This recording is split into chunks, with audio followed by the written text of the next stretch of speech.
Hey there everyone, and welcome to The Mindful Musician. If this is your first time here, I'm happy to let you know that this is the channel where we explore the strategies and tools that help us become more aware of our inner world as musicians and constantly evolve into the best version of ourselves. I'm Cosmin, I'm a guitarist, I'm a singer, a professional educator, and a martial artist from Bucharest, Romania.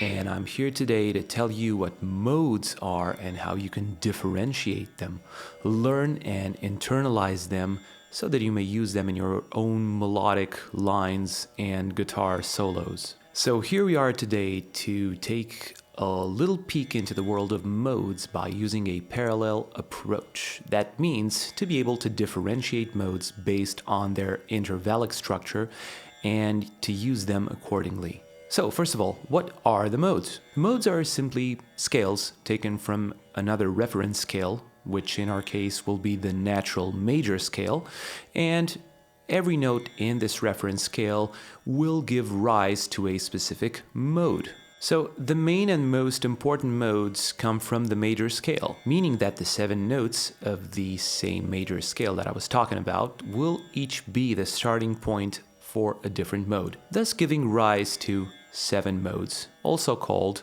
the church modes. Further on, each mode of that same major scale corresponds to a precise degree of the latter, implying that each mode also corresponds to a chord which is derived from the same degree of that scale. This is a good moment to invite you to check out my other video that deals with harmonizing the major scale and the other modes so that you will get a better understanding on this process altogether. Modes are very useful for improvisation over diatonic chord progressions. A diatonic chord progression is nothing else but a progression which is made out of the chords derived or harmonized from a particular mode or scale, and also over non-diatonic chord progressions. That means a certain chord progression which involves the presence of chords which are obtained by harmonization from a different scale. So we mix together chords from many scales. It can also be very interesting to play different modes over the same chord to help evolve and diversify your improvisations or compositions.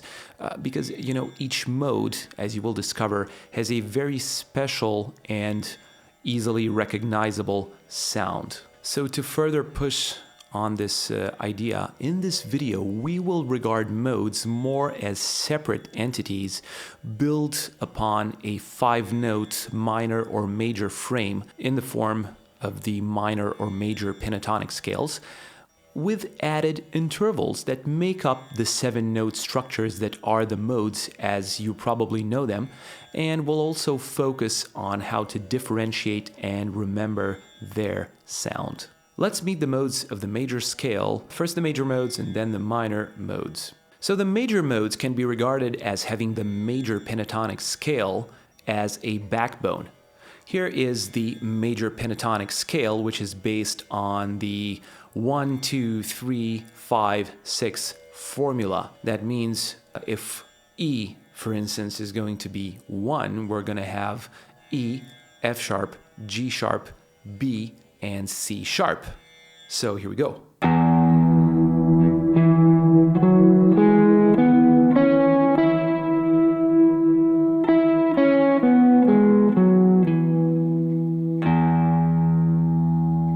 Then we have the Ionian mode, so all we have to do is add the 4 and the 7. That means the A and the D sharp. So also in the key of the E.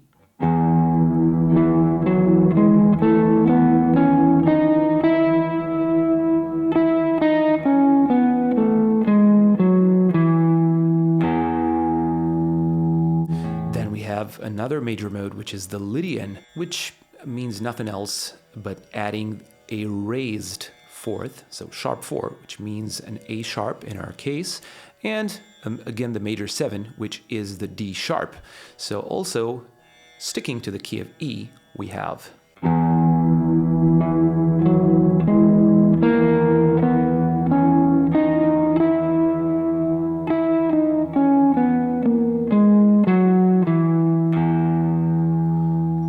finally, we have the mixolydian, which does nothing else but add a perfect fourth, the A note again, and a flat 7 this time, which is a D natural note. So again, in the key of E, we have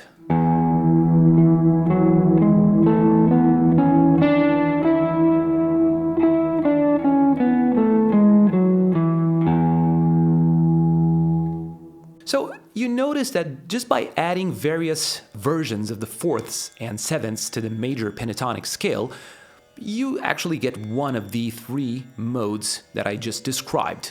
The Ionian, which is nothing else but the natural major scale, the Lydian or the mixolydian. Now, let's move on to the minor modes. So the minor modes are built by having the minor pentatonic scale this time as a backbone. Sticking to the key of E for the sake of consistency, let's take a look at the minor pentatonic, which is built on the first, flat third, fourth, perfect fourth, fifth, and flat seventh degree.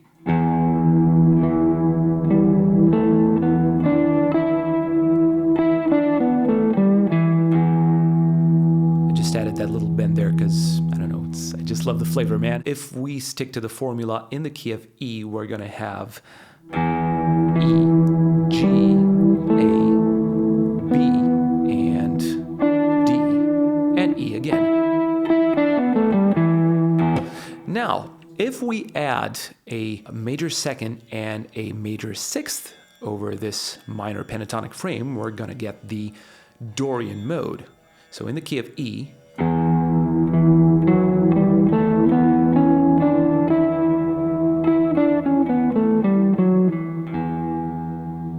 this was the Dorian mode. Moving on, if we add a major second and a flat sixth, we're gonna have the Aeolian mode or the natural minor mode. So in the key of E, this sounds something like this.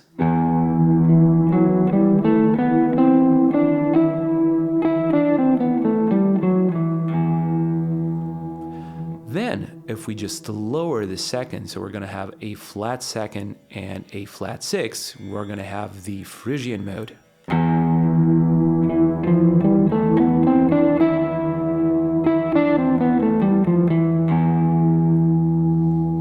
And then, last but not least, as I just said in my previous video, we're going to have the Locrian mode, which is the ugly duckling of the modes. Nobody likes this, and the only notable difference with the Locrian mode is that it uses a flat fifth instead of the perfect fifth, which is present in the minor pentatonic scale. So it looks and sounds something like this.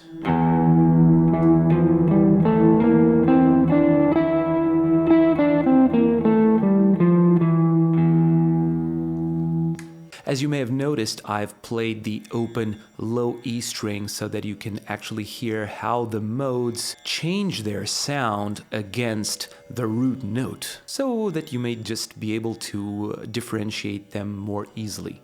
And now, as the mighty Guthrie Govan puts it in this video right here, if you know your pentatonic scales inside out, I mean both major and minor pentatonic scales, you can use them as frames over which you can just add more or less of the notes which are characteristic to each mode, those being the characteristic scale degrees, which I will talk about in a moment. So the point here is aim to be musical, not fast. Don't just try to play all of these notes all together all over the neck to just say, hey, look, I know the modes, I know all the positions. You can obviously be both fast and musical, but first just slow down and aim to be musical for a while until you build up the necessary knowledge and experience to also speed up your playing and stay musical. Just playing fast for the sake of playing fast is not a valid option in my opinion. All right, now you might ask, okay man, but what's up with all the formulas and how can I actually turn all of this stuff into solos? First and foremost, you need to become able to recognize each and every one of the modes and the minor and major pentatonic scales that I've just showed you by ear. This process is actually easiest when you pay attention to the characteristic scale degree or degrees of each mode, being those notes that make a particular mode sound the way it does sound. Taking the modes one by one, check them out. In the case of the Ionian mode, the characteristic scale degree is the major 7. This sound here, if we stick to the key of E major, the major 7 interval, okay? In the case of the Lydian mode, you're going to want to pay attention to the sharp 4 interval. In the case of the Mixolydian, you're going to want to pay attention to the flat 7. In the case of the Dorian, you're going to want to pay attention to the major 6th of that mode. In the case of the Phrygian, you're going to want to pay attention to the flat 2nd of the mode. In the case of the Aeolian, you're going to want to pay attention to the flat 6th of the mode. This is the one that brings the sadness, man. And in the case of the Locrian, you're just going to want to pay attention to both the flat 3rd and the flat 5. So it's this one, and it's this one. Some people choose to regard only one characteristic scale degree, but I highly recommend you to train your ears to listen to them paired with the 3rd of each mode. Why? Well, because if you only listen to the 6th, for instance, you might end up wondering if that mode is minor or major. This in the case of the Dorian mode, for instance. So if in the case of the Dorian mode, I also listen to the flat 3rd, and the flat 6, the major 6, I know that this is the Dorian mode that I'm dealing with. This is a sort of a Dorian sounding chord. So I actually played open E, the flat 3rd, and the major 6. This is how the Dorian actually sounds within the structure of a chord. The main point that I'm trying to make here is that it's probably about time, if you haven't done this already, to start training your ears in respect to what each mode sounds like, and only afterwards try to learn them on your guitar as positions. Okay, but how do I learn the modes by ear?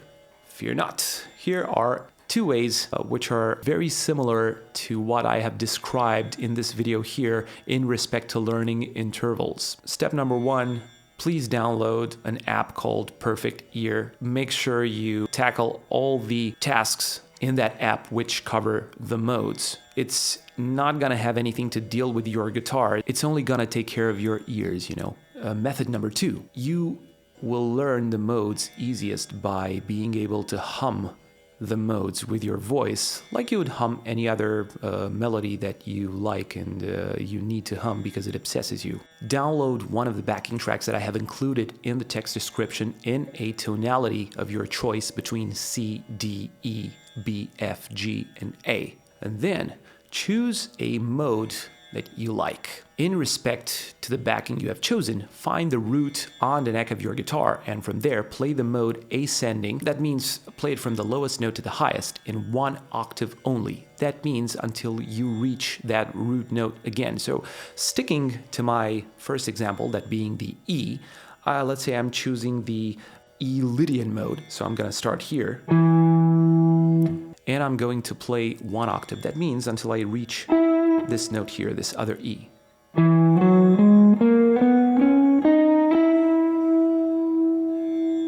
Now I'm listening to what I'm playing and I'm trying to memorize those sounds. Now I'm gonna play and sing the sounds one after another, trying to match what I sing with what I'm playing to see how accurate I really am.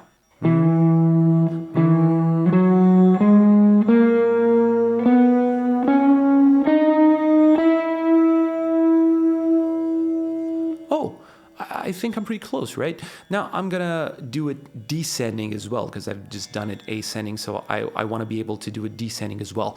I'm gonna go something like this.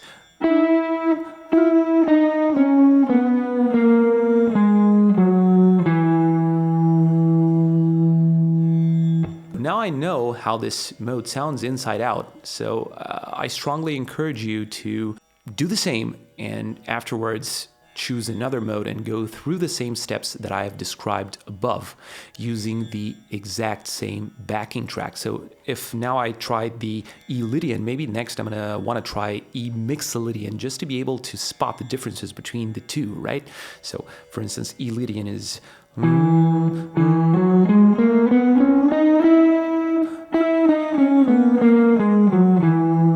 and E Mixolydian is perfect fourth.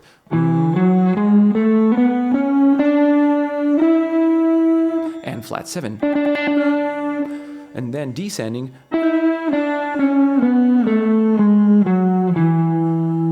So this is how you actually train your ear to discern the differences between the modes by using your voice and your auditive memory. Attention, a lot of folks, young, old, beginner, or advanced that I have encountered, myself included in the beginning, used to think about the modes as just being positions on the neck of the guitar, completely disregarding how they actually sound. For instance, I remember myself playing the, well, let's say F Lydian mode, just to make up an example, up and down the neck and having no clue what to actually do with it. So if you're finding that you're doing this yourself, please stop, because you're only wasting your time and energy. As I said before, and I cannot stress this enough, the first and most important thing is to become able to recognize modes by listening to them being played. So the next step in respect to taking this skill even further is to make, let's say, a selection of famous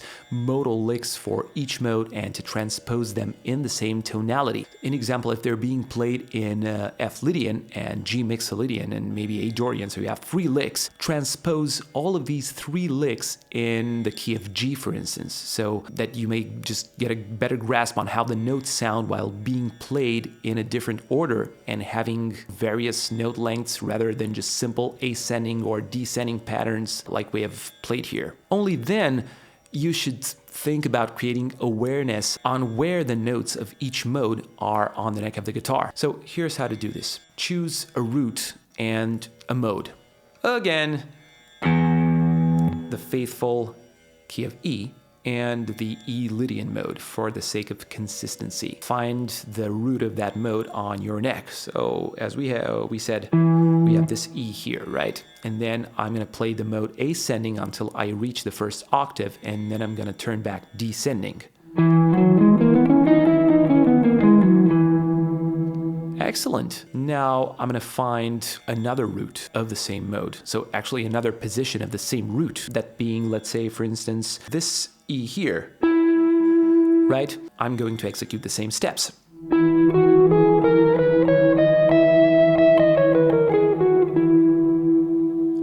Now I'm going to find the closest root to the headstock on any string, and I'm going to play the notes of that mode only on that string, horizontally ascending and then descending in the same key of E.